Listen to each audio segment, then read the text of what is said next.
The woman is recognized for 1 minute. First, I want to thank my friend, Ayanna Pressley, wonderful Congresswoman from Massachusetts. I have had the pleasure of knowing Ayanna Pressley well before she was even 16, and she was ready to vote as soon as that. I want to say that all over the country, and especially in my district, I feel we see young people, young activists who are working tirelessly to make their voices heard. From battling climate change, battling gun violence, to advocating for racial justice and economic equality. This is their century, and our national leadership should be accountable to them, to their youth, to these young people in their generation who will be most impacted by the existential threats that are looming before us today. This is a serious proposal.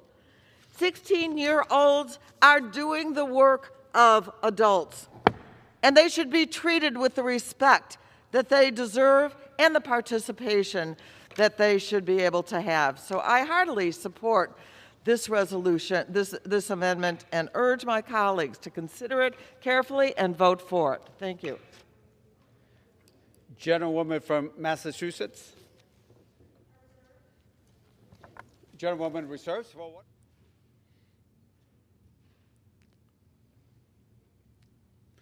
The gentlewoman from California is recognized for 1 minute. Thank you very much, Mr. Speaker. First of all, let me rise to support the Pressley-Meng Schakowsky amendment. I also want to thank Congresswoman Pressley for bringing this forward and to say that you are about the future and really about making sure that civic participation is really enhanced and moved forward by allowing for this amendment to come into this bill, H.R. 1, because this is what it's about. It's about our democracy. And you have been consistent in terms of inclusion and making sure our democracy works. Elections are about the future, and no one has more at stake in that future than our youth.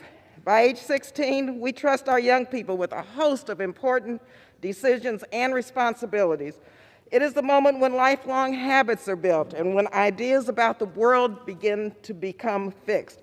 Evidence has shown that when people start voting younger, they are more likely to exercise their right to vote as they grow older. Too many of the arguments against lowering the voting age to 16 crumble when you really examine them clearly. Often the objection is simply that 16-year-olds are too young to exercise good judgment.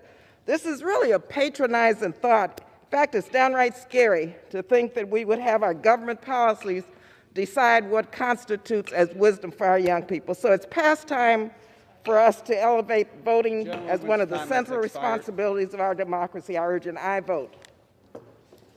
Gentlewoman from Massachusetts.